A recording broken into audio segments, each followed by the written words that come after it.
பாலும் தெளி தேனும் பாகும் பருப்பும் இவை நான்கும் கலந்துனக்கு நான் தருவேன் கோலம் செய். துங்கக் கரிமுகத்து தூமணியே நீ எனக்கு சங்கத் தமிழ் மூன்றும் தா. சிவாய நம. மாணிக்க வாசக பெருமான் பேரானந்தத்தில் மூழ்கிடுறார். நன்றி பெருக்கில் அப்படியே அவருக்கு வார்த்தைகள் முட்டி மோதி மாணிக்க கற்களாக வந்து விழுது. என்ன பாடுறாருன்னு பார்க்கலாம். புல்லாகி பூடாய் புழுவாய் மரமாகி பல்விருகமாகி பறவையாய் பாம்பாகி கல்லாய் மனிதராய் பேயாய் கணங்களாய் வல் அசுரராகி முனிவராய் தேவராய் செல்லா நின்ற இத்தாவர சங்கமத்துள் எல்லா பிறப்பும் பிறந்திழைத்தேன் எம்பெருமான் மெய்யே உன் பொன்னடிகள் கண்டு இன்று வீடுற்றேன் அப்படின்னு பாடுறார். புல்லா எனக்கு ஒரு பிறவி கொடுத்த, பூடா பிறந்தேன், பூடாகின்னா சின்ன சின்ன செடிகளாக பிறந்தேன், அப்புறம் புழுவாக பிறந்தேன், சின்ன சின்னதாக மண்ணில் ஊர்ந்து ஊர்ந்து போகிற புழுக்களாக பிறவி எடுத்தேன், அப்புறம் மரமாகி பலவிதமான பல நிறங்கள் கொண்ட மரங்களாக நான் பிறவி எடுத்தேன், பல்விருகமாகி அதாவது பலவிதமான மிருகங்களாக பிறவி எடுத்தேன், 4 கால் கொண்ட மிருகங்கள். அதுக்கப்புறம் என்ன ஆன, பறவையாய் பறக்கும் பறவைகளாக பிறவி எடுத்தேன், பாம்பாகி திரும்பவும் ஊர்வன பாம்பா பிறந்தேன், கல்லாய் கல்லா கூட நான் பிறந்தேன். இப்போ இந்த இடத்துல கல் வளருமா, அதுக்கு உயிர் இருக்கா அப்படிங்கிறாங்க. மலைகள்லாம் வளர்ந்துக்கிட்டே இருக்குன்னு நிறைய நிரூபிக்கிறாங்க. அதனால் கல்லும் வளரும்னு கல்லாக பிறந்தேன்னு இதை வச்சுக்கலாம். இல்லைன்னா இன்னொரு பொருள் சொல்கிறாங்க, கல்லுக்குள்ளே தேரை வரும், அந்த தேரையாக பிறப்பெடுத்திருந்தா கூட கல்லாக அப்படின்னு ஒரு பொருள் இருக்குதுன்னு சொல்கிறாங்க. அப்புறம் மனிதராக நான் மக்களாக பிறந்து நான் பிறவி எடுத்தேன். அப்புறம் என்னவா பிறந்தேன், பேயாய் உருவமற்ற உடலற்ற பேயாவும் பிறப்பெடுத்தாச்சு, கணங்களாகி அதாவது பூத கணங்களாகவும் பிறப்பெடுத்தாச்சு, வல் அசுரராகி வலிய அரக்கராகவும் பிறப்பெடுத்தாச்சு, முனிவராகி தவம் செய்யும் ரிஷிகளா துறவிகளா முனிவர்களாகவும் நான் பிறப்பெடுத்தாச்சு, அப்புறம் தேவராகி வானவராகவும் பிறப்பெடுத்தாச்சு.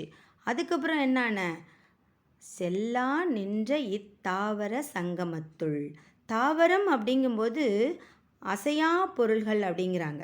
நான் அசையா பொருள்களாகவும் பிறந்தேன், சங்கமத்துள் அப்படின்னா அசையும் பொருள்கள், அசையும் பொருள்களாகவும் பிறவி எடுத்தேன்.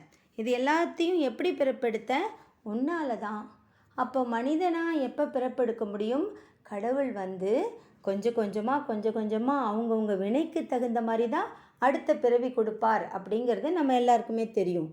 அதனால் இறைவா எம்பெருமானே நீ என்ன பண்ண, ஜடப்பொருளாக கூட என்னை பிறக்க வச்ச, அப்புறம் என் மேலே உள்ள அன்பால் நீயே எனக்கு கொஞ்சம் கொஞ்சமாக அருளை கொடுத்து என்ன கொண்டு வந்த, என்ன கொஞ்சம் கொஞ்சமாக உயிர் வகைகளாக மாற்றின.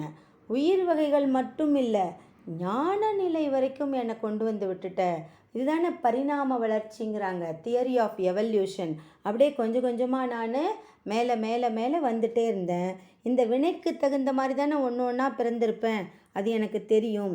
எல்லா பிறவிகளிலும் பிறந்து இளைத்தேன், ரொம்ப இளைச்சி போயிட்டேன், ரொம்ப களைச்சி போயிட்டேன், ரொம்ப சலிச்சு போயிட்டேன். என்ன இது திரும்ப திரும்ப திரும்ப பிறவி எடுத்துகிட்டு இருக்கமேன்னு ரொம்ப வேதனையாக இருந்தது. ஆனால் இந்த பிறவி எடுத்தன்ல, இப்போ பிறந்தல்ல, மாணிக்க வாசகராக பிறந்திருக்கேனே, நீ எனக்கு பேர் கொடுத்தையே, இப்போ எனக்கு என்ன தோணுது, உண்மையாகவே உன் அழகிய திருவடிகளை நீ எனக்கு காட்டினாயே. இன்றைக்கு நான் எப்படி நினைக்கிறேன்னா, வீடு பெற்று இன்பத்தினை அடைந்தேன். வீடு பேரே இப்போவே கிடச்சிடுத்துன்னு தோணுது. ஏன்னா உனது ஒப்பற்ற திருவடிகளை சேவிக்கவே அந்த நினப்பு எனக்கு வந்துடுது. அழகான பொண்ணு அடிகளை எனக்கு காமிச்சிட்டியே, அதை பார்த்தோன்னே எனக்கு தெரிஞ்சிடுது இல்லையா, குருவாக நீ வந்து எனக்கு ஞானத்தை போதித்தாய் அல்லவா, அதனால் இதுதான் வீடு பேரு அப்படிங்கிற அளவுக்கு எனக்கு நீ பேரானந்தத்தை கொடுத்துட்ட அப்படின்னு அப்படியே நன்றி பெருக்கோடு பாடுகிறார். இதுதான் வீடு பேரு அப்படிங்கிற ஒரு உறுதியாக அவருக்கு தெரிஞ்சு போயிடுத்து. பட்டினத்தார் சுவாமிகள் கூட இந்த மாதிரி தான் கேட்குறாராம். என்ன கேட்குறாராம், இருப்பையூர் அப்படிங்கிற ஒரு ஊரில் போய் சிவன் கோயிலில் போய் பாடுறாராம். மாதா உடல் சலித்தாள் அப்படிங்கிறாராம். எத்தனையோ பிறவி எடுத்து எடுத்து எல்லா அம்மாவும் பிரசவ வலி எடுத்து எடுத்து அவங்கெல்லாம் உடலே சலிச்சு போயிட்டாங்க. அம்மாலாம் அன்னைக்கெல்லாம் என்னை சுமந்து சுமந்து பெற்று வலி எடுக்க ஆரம்பிச்சுடுத்து. வல்வினையேன், நல்ல மோசமான வினைகள் செய்தேன் நான் எனக்கு என்ன ஆச்சு, கால் சலித்தேன். இப்படி எத்தனை பிறவிகள் பிறந்து பிறந்து நடந்துக்கிட்டே இருக்கிறது, எனக்கு கால் சலிச்சு போச்சு. வேதாவும் கை சலித்து விட்டானே அப்படின்னு பட்டினத்தார் பாடுறாராம். யார் வேதா? வேத நாயகனாகிய பிரம்மன். பிரம்மன் என்ன பண்ணுறாரு, படைப்பு அவருடைய தொழில் தானே. என்னை படைச்சிக்கிட்டே இருக்காரு ஒரு பிறவியா. அது மட்டுமா, வினையை மாற்றி மாற்றி தலையெழுத்தை எழுதிக்கிட்டே இருக்காரு. அப்படி படைச்சி படைச்சி எழுதி எழுதி பிரம்மனுக்கு கூட கை சலிச்சிடுத்து. நாதா, சிவபெருமானே, இருப்பையூர் வாழ் சிவனே, நீ எனக்கு என்ன பண்ணிடு, இன்னுமோர் அன்னை, இன்னொரு அம்மாவுடைய கருப்பையூர் வாராமற் காண் அப்படின்னு பாடுறாராம். இன்னொரு அம்மாவோட கருப்பையில் போய் என்னை திரும்பவும் ஜனிக்க வச்சிடாதேன், என்னை உன்னோட பாதங்களில் சேர்த்துக்கோயேன், எனக்கு முக்தி கொடுத்துறேன் அப்படின்னு பட்டினத்தார் அப்படியே கெஞ்சி கேட்குறாராம் இறைவனை. ஆனால் இங்கே மாணிக்க வாசகர் எனக்கு கிடைச்சிடுத்து அப்படின்னு சந்தோஷமாக நினைக்கிறார். ஏன் அப்படி அவர் நினச்சார் அப்படிங்கிறதுக்கு இங்கே ஒரு உருவகம் சொல்கிறாங்க. மாணிக்க வாசகர் சொல்கிறார் இல்லையா, புல்லாய் பூடாய் இதுவா அதுவா நான் பிறந்தேன்னு. அப்போல்லாம் எனக்கு எப்படி தெரியுமா இருந்தது, ஒரு நீர்நிலையில் மீன் ரொம்ப அழகாக சந்தோஷமாக நீந்தி விளையாடிக்கிட்டு இருக்கு. யாராவது ஒருத்தவங்க அந்த தண்ணியிலேருந்து அந்த மீனை எடுத்து நிலத்தில் போட்டால் என்னாகும், அது அப்படியே துடிச்சு போயிடும் இல்லையா, அப்படியே தத்தளிச்சு போயிடும், தவிச்சு போயிடும் மீன்கள். அந்த மாதிரி எனக்கு இருந்தது. என்னை கொண்டு போய் தண்ணியில் இருக்கிற மீனை எடுத்து நிலத்தில் போட்டால் அது எப்படி அப்படியே தவிக்குமோ, அதே மாதிரி தான் ஒவ்வொரு பிறப்புலேயும் நான் தவிச்சு போயிட்டுருந்தேன். ஆனால் இந்த மனிதனாக பிறந்தேன் பாதிரு, இந்த வாத ஊராராக நான் இந்த இடத்துல வந்து பிறந்தனே, அப்போ எனக்கு எப்படி தெரியுமா இருந்தது, அந்த மீன் தவிச்சிட்டு இருந்த மீனை திரும்ப யாரோ கருணையோட பரிதாபத்தோட அன்போட பெரும் கருணையோட பேரருளோட அந்த மீனை கொண்டு போய் திரும்ப தண்ணியில் போட்டால் எப்படி இருக்கும், அப்படியே அந்த மீனுக்கு போன உயிர் திரும்பி வந்த மாதிரி மகிழ்ச்சி இருக்கும் இல்லையா, அந்த மாதிரி ஒரு மகிழ்ச்சி எனக்கு மனிதனாக பிறந்தவே வந்துடுச்சு. நான் வளர வளர எனக்கு அந்த மீன் நீரில் இருந்தால் எப்படி விளையாடுமோ அப்படி நான் ரொம்ப சந்தோஷப்பட ஆரம்பிச்சிட்டேன். ஏன் அப்படின்னா, என் மனசு முழுக்க நீ இருந்த, என் சிந்தை முழுக்க நீ இருந்த, என் வாயில் வர வார்த்தைகள் எல்லாம் சிவ சிவ சிவ சிவ அர அர அர அரன்னு இருந்தது. என் காதில் விழுகிற ஓசைகள் எல்லாம் அர அர அரன்னு உன்னுடைய ஓசைகள் தான் விழுந்தது. நான் பார்க்கும் இடமெல்லாம் நீயே தோன்றி காட்சியளித்தாய்.